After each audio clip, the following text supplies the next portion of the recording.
I am not my addiction. I am not the affliction you think you see. I am not the confusion or causes you feel is in need of attention.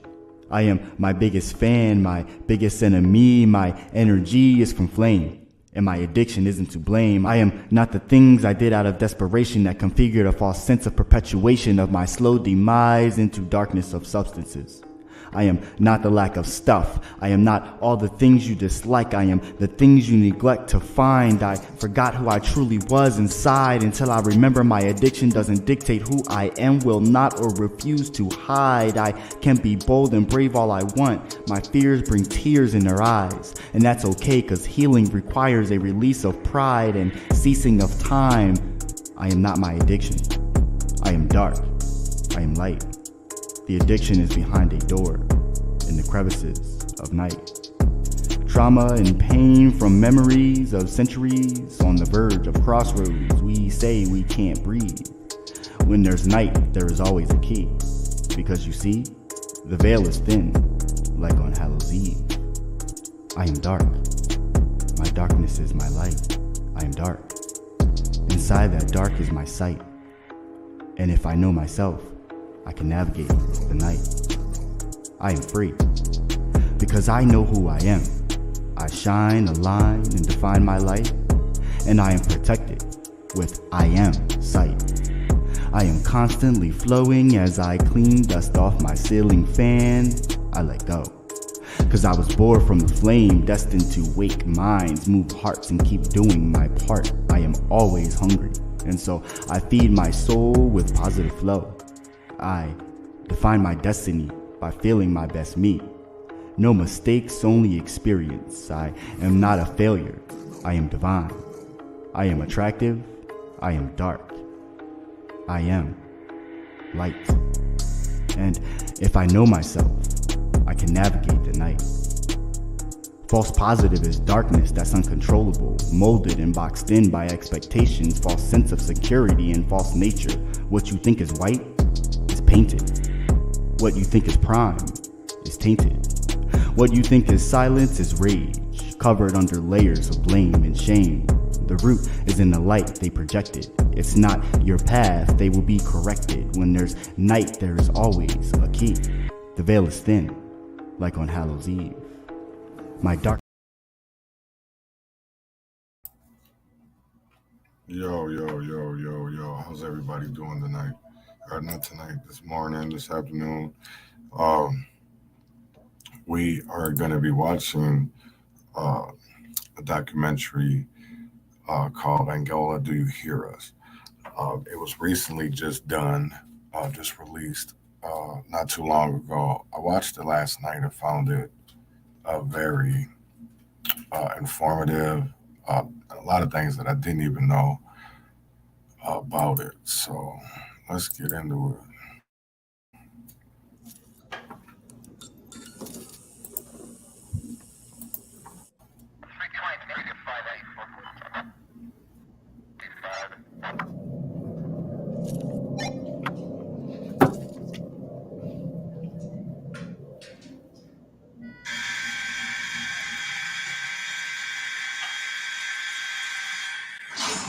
Baby girl, call me Google Mommy.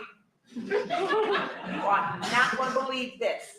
Niggas is keeping a lot of motherfuckers on the payroll. Soon as you see the handcuffs go clink, you hear the cash register go cha-ching, clink, cha-ching. Trust and believe most of y'all niggas ain't sitting up in here for punishment. Y'all sitting up in here for profit.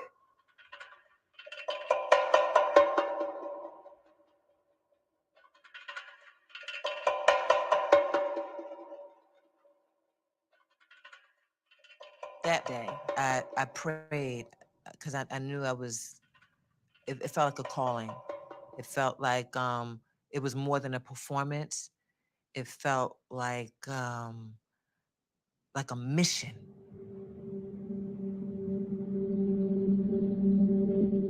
Like I was on a mission to do something.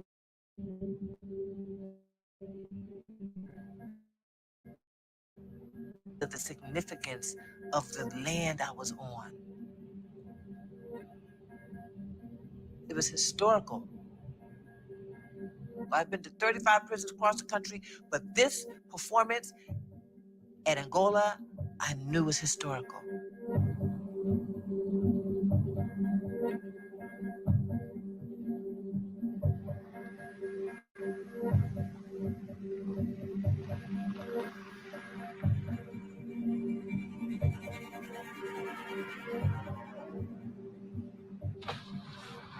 Hi, good morning. Sure thing.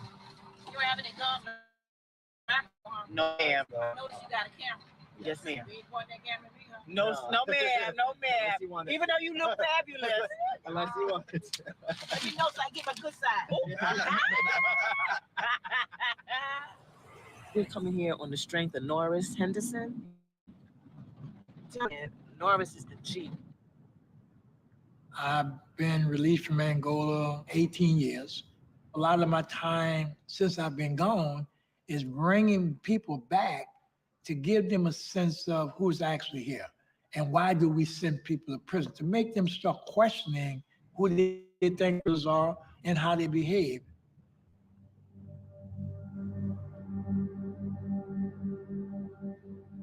Angola is 18,000 acres of farmland. Angola was a plantation.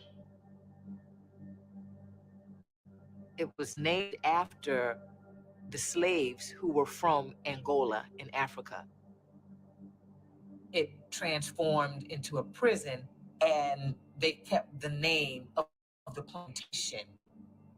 And see all those cows, all that cattle? That's going to be chow.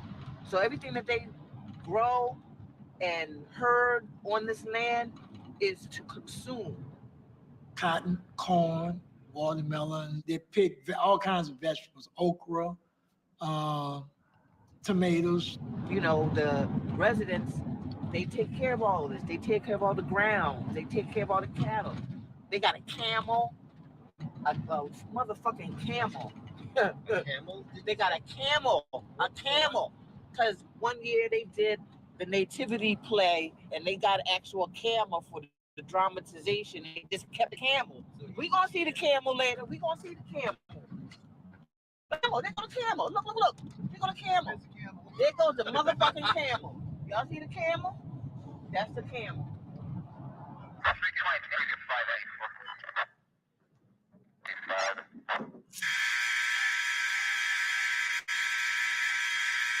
All the other COs, they know me as much as I come up here to see you. I never had a problem. I'm thinking she gonna look through my bag like a normal person. This bitch takes all my contents, dumps everything all out on the conveyor belt. I was like, ooh, and I took one for the team because of you. Oh no, I peeped her game. She wanted me to go off on her so she could dead this visit and then take that shit out on you later on. I took all the contents of my bag, I put it right back inside, nice and slow.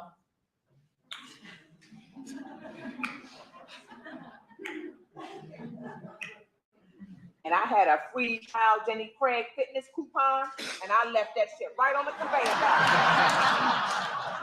belt. So you need to work some shit out. People couldn't understand why I was so excited about performing at Angola, but this was my dream, to be on a plantation, a prison plantation, performing the Peculiar Patriot, not just perform, but to activate. I knew what I was doing.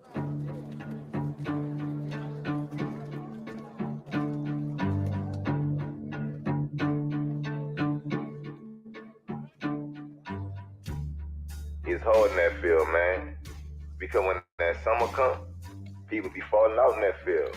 They take care of a horse before they take care of us, man. Seeing those white correctional officers on horseback with rifles, I mean, it just looks like something out of the antebellum South. Majority is all blacks in the field.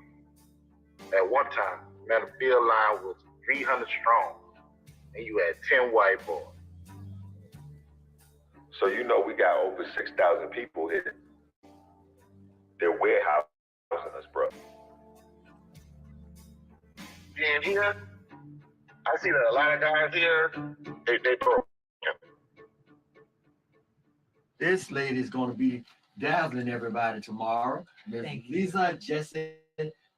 Thank you so much for that wonderful introduction. Let me ask you this. Sure. If this was your last time to ever say anything, what would be the last thing you would say? What would you tell us?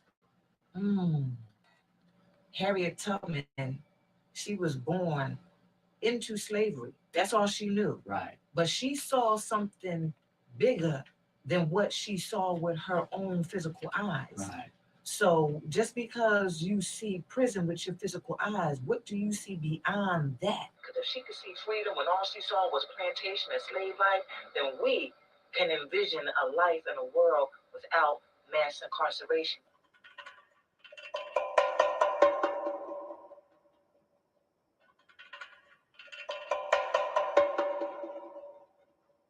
Sis, and I know it's safe to say because I can speak for every individual in here. Because I'm the voice of the youngsters and I'm the voice of the older guys in here. Man, we need help in here. We need help.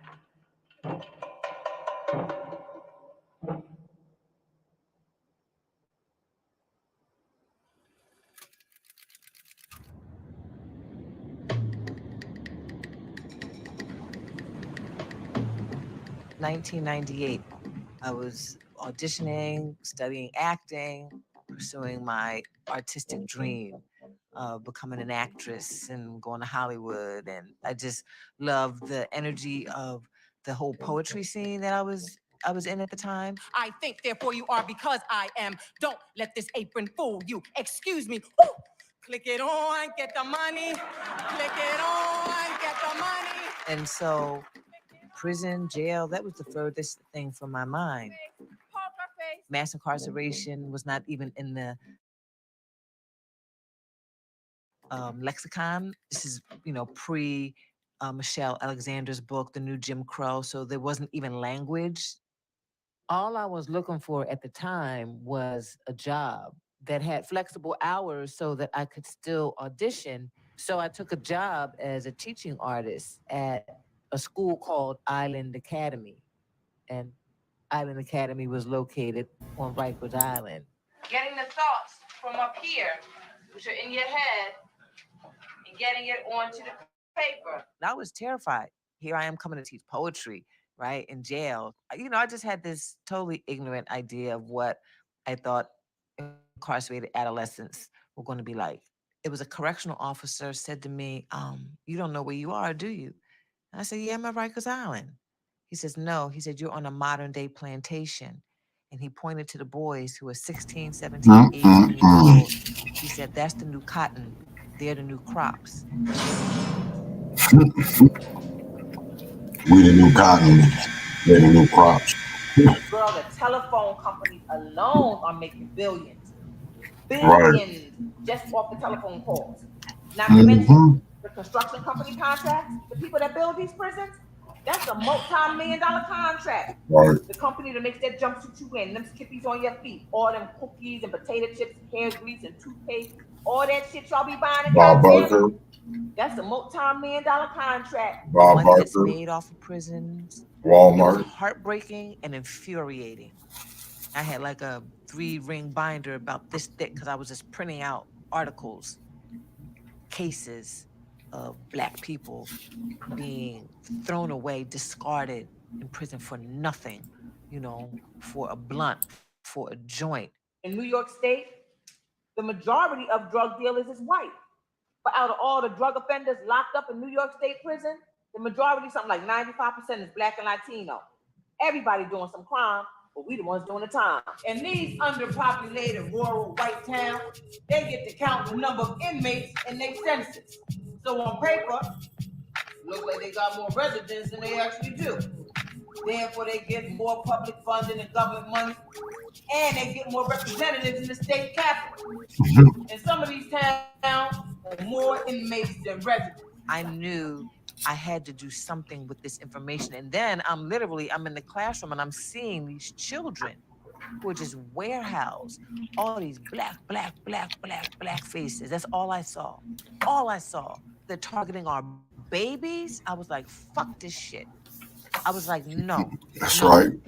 Every time you said it, your energy went like this. Okay?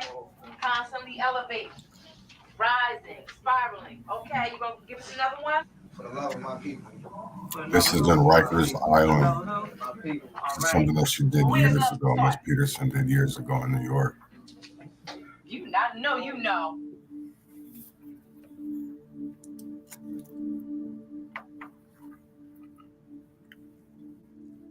It was an assignment to teach 3 weeks, and 3 weeks turned into 3 years because all the teachers kept passing me around. And I'm seeing some of my friends, they're getting booked on television shows and they're doing movies, and we all studying acting together. And I'm at Rikers Island. I'm like, what the fuck? And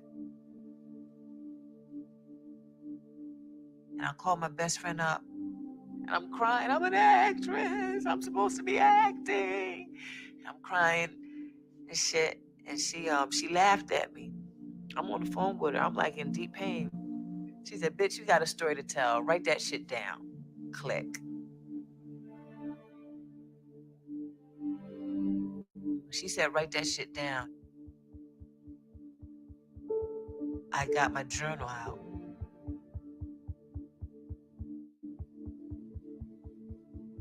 It was like a stream of consciousness, like all the rage, all the pain. I just put the rage on the page. That was the beginnings of the Peculiar Patriot.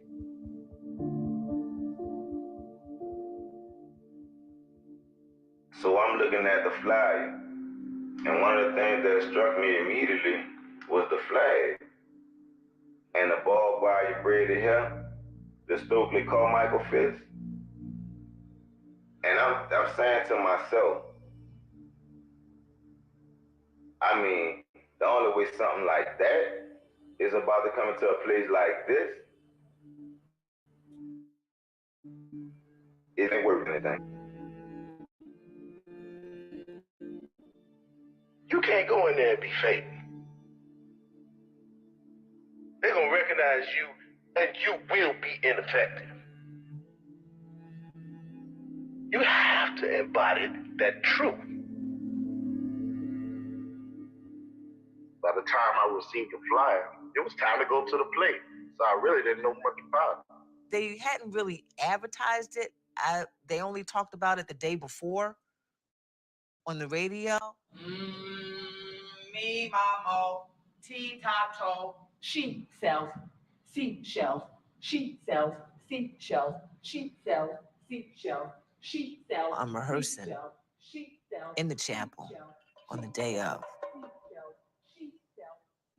And the chapel is huge. It holds like maybe 700 standing room. I was like, I'll be happy if like, I don't know, 100, 200 men show. So I put a little honey, shiny black blade. So we've got 2 film crews. The Angola film crew, which is manned by the incarcerated men who are there to film it for the live stream to different housing units in the day room so that those who are not there in person can watch it on television and see it. And then my film crew.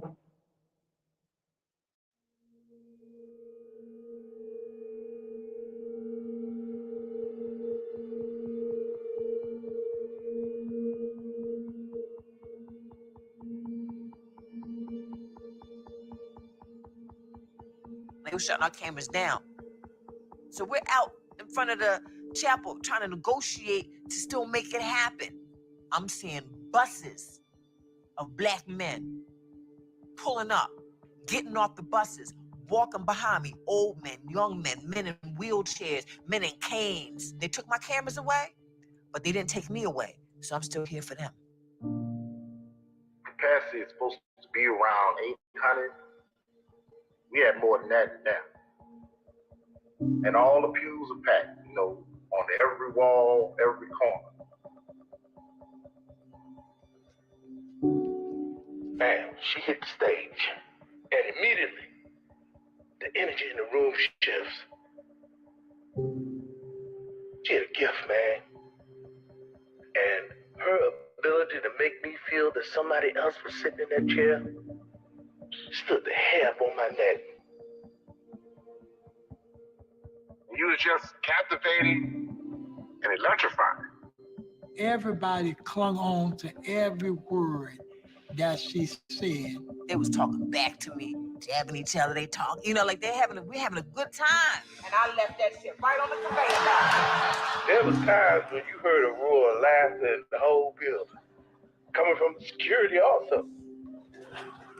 She ain't have money for bail, and she ain't want to take no plea because she said she ain't do it. You were talking about things that had been deep, you know, and you go expressing these things that have been grievances amongst guys in here. No, he's still in solitary. Yes, let's pray on it. I cried, you know, watching this performance at certain points, because every aspect of this particular play, everybody who was here has seen, and I saw a lot of tears in that audience. The Constitution says that slavery is illegal except for punishment of a crime. When she went to talking about how the system was really making money off us, just to keep us incarcerated. Same nigga, same deal with pay, same plantation, just a different job type. That's when the security guards started to huddle up. Some people hear the truth and will applaud that truth. Some people hear that very same truth and they get rocks in their jaws. That kind of energy in that room, oh no indeed. It was like, oh, this can't go on.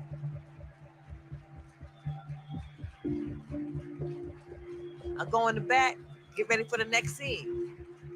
So I'm backstage.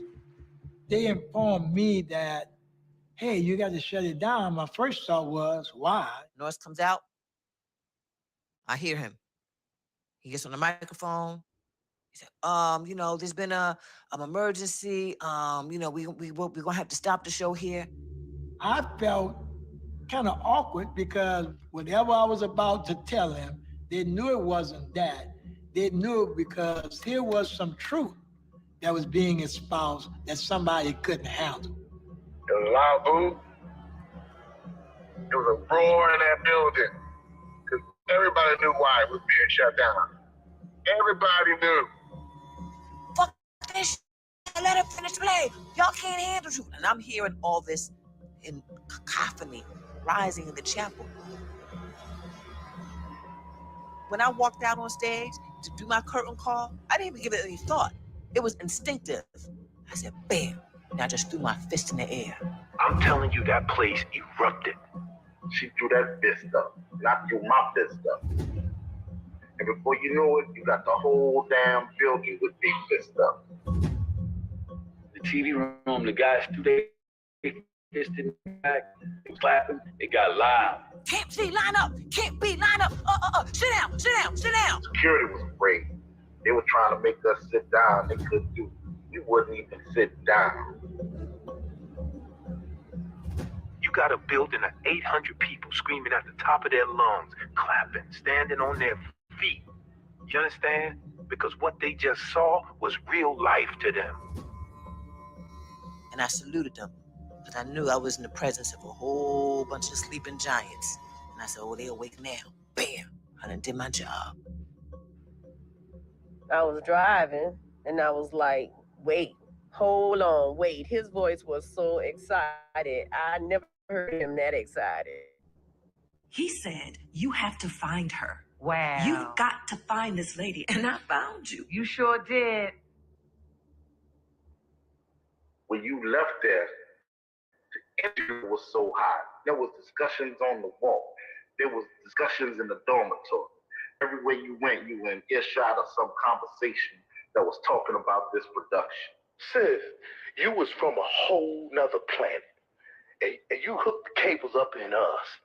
You jump-started our hearts and our minds. That story from that day, I'm telling you, the excitement that I saw from folks after that, it done what it was supposed to do. it done exactly what it's supposed to do, because if it didn't, we wouldn't be having this conversation right now. This is my Tony Award. Literally. After my performance at Angola, one of the brothers, he said, I have a gift that I want to send you. It says, Liza Jessie Peterson, the sister who brings hope and knowledge to incarcerated African American captivity. And then he said, because I'm public enemy, there's a picture of Harriet Tubman, Malcolm X, and Nat Turner, because he said that I embody all three of those. So he made this in woodshop. And when I got this box and I opened it,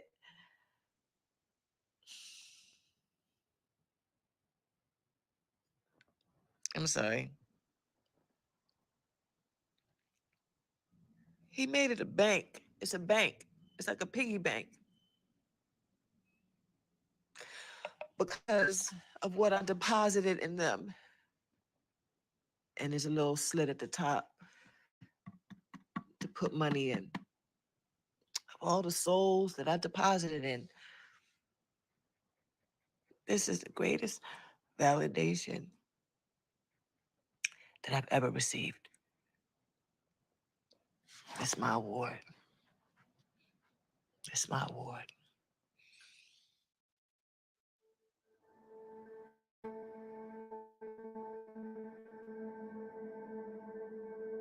Man, listen. A large portion of this prison population are first offenders. You can lose your entire life. The sum total of your life in one mistake. A lot of brothers, and I mean a lot of brothers, I hear all the time say, when I get out. And when they get out, they recognize that they have gone from a smaller cell to an even larger one. I have no interest in getting out of prison. None. I want to be free.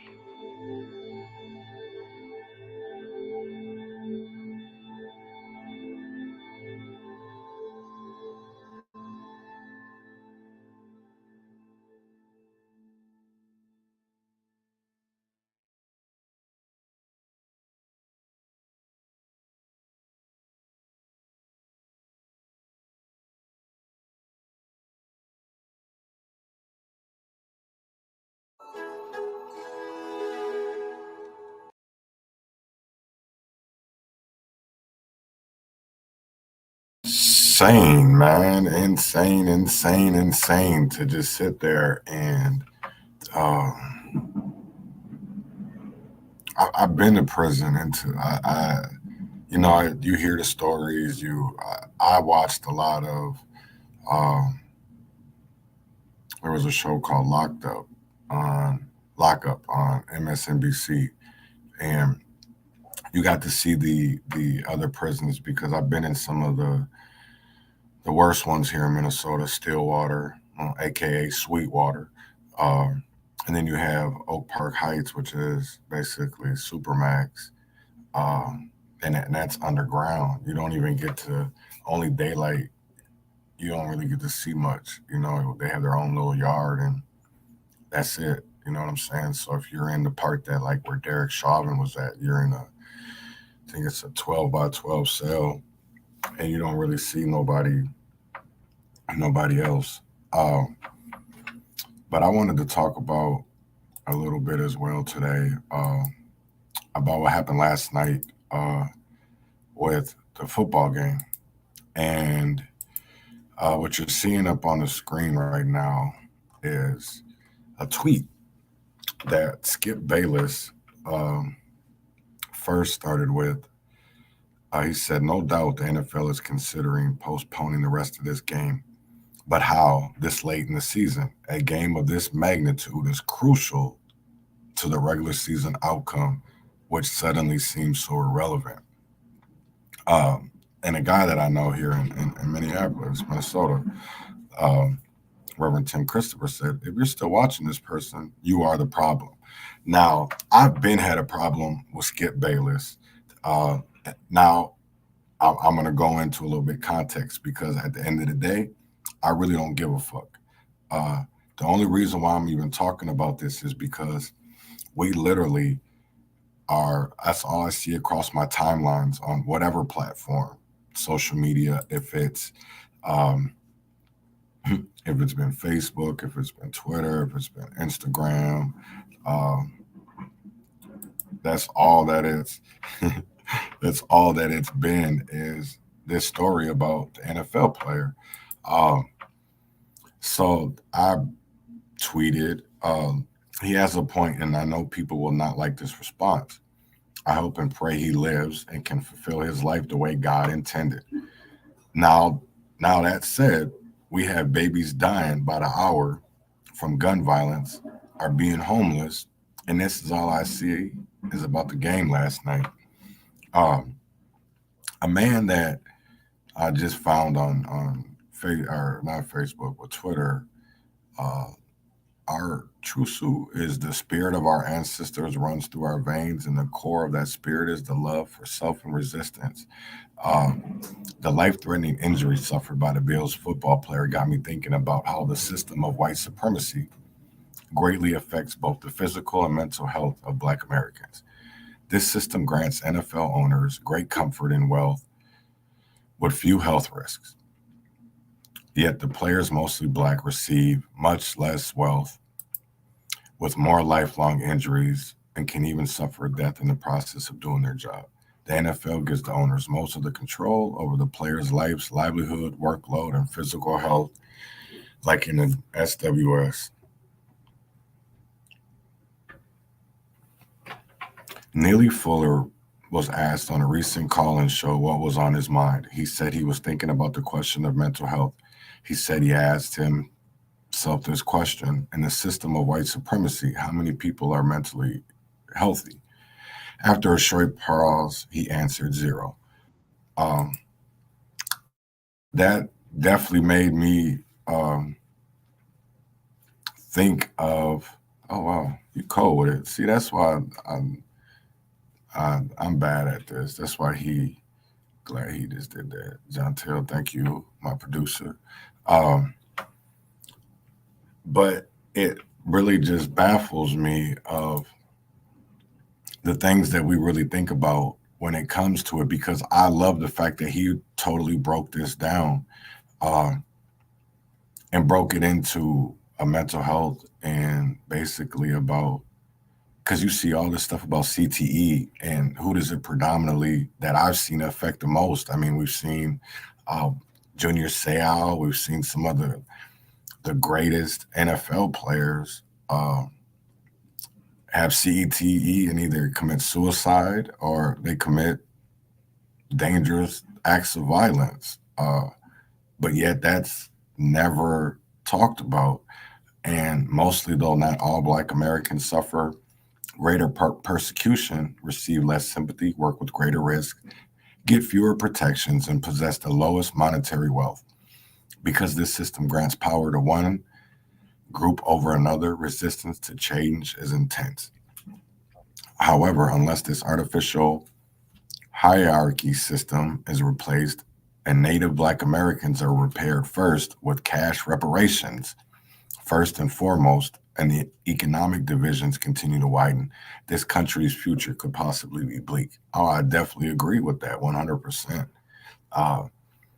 Fuller said to understand this system, you must correctly analyze cause and effect. The fear, frustration, malice, and confusion that is caused by racism prevents all constructive activity between the people of the known universe. And he gives a website, and I'll put the link in the chat so people can see what I'm over here talking about and everything, because I want people to learn. I want people to that's the only way we're going to do this, get through this, is through education, and that is education, educating one another so that when we know better, we do better. And I firmly believe in that. But that is something that, you know, everybody's took this situation and turned it into something that it shouldn't even be about. It should be about Hamlin, you know what I'm saying, and everything that he's going through. But the way that it's coming out on social media, how it's coming out on just really on the news, it's what do we care about? Because what about Paris? You have all these babies that are passing away, that are dying, and yet I don't see people sharing no posts for them. You know what I'm saying? Jaheim McMillan, Eric Holmes. I guess it's really, what do people care about? What matters to them? Because what if that was your baby? What if that was your child? And yet you'll send prayers to somebody that plays in NFL, but not somebody that lives in your own community. Make it make sense to me. And that, to me, is a form of white supremacy, because it's a part of capitalism. We don't own no NFL teams. We're sitting there. He's just another nigga. To the Bills, to the NFL, he's just another nigga, because we come dime a dozen. There's 1,000 prime times. There's 1,000 Jordans out here. There's 1,000 LeBrons. But there was only one Anaya Allen. There was only one Terrell Mays. There was only one Dante Wright. So I really want people to sit here and think about what we support, what we ride behind, what we get behind, what bandwagon we want to jump in, because at the end of the day, it really does all matter. It really does all matter. And with that being said, definitely gonna, I did say I had trial today. I was wrong. That's January 17th. So I got the dates wrong yet again. But I do that anyways, because I like to be, I get behind sometimes, so you got to play catch up. So, but until next time, meditate through the pain, celebrate the ties that bond, liberate our people, and educate our youth so we can stop the bloodshed. Be the change. Won or fail, freedom or jail, heaven or hell. Wish me well. But I really want, and I'm going to probably do another episode later too, so y'all come on back. Every day, fighting for my life. Every day, fighting for my life. Fighting for my life.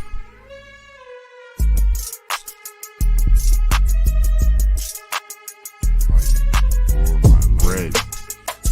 Grew from the seed you thought was rock. I think not. Fire bred desire to rise above denial, to rise from former ashes to face new trial. Trial or triumph. I am enough. Trial to triumph. I am enough. Every day I fight for my life. Every day fighting for my life.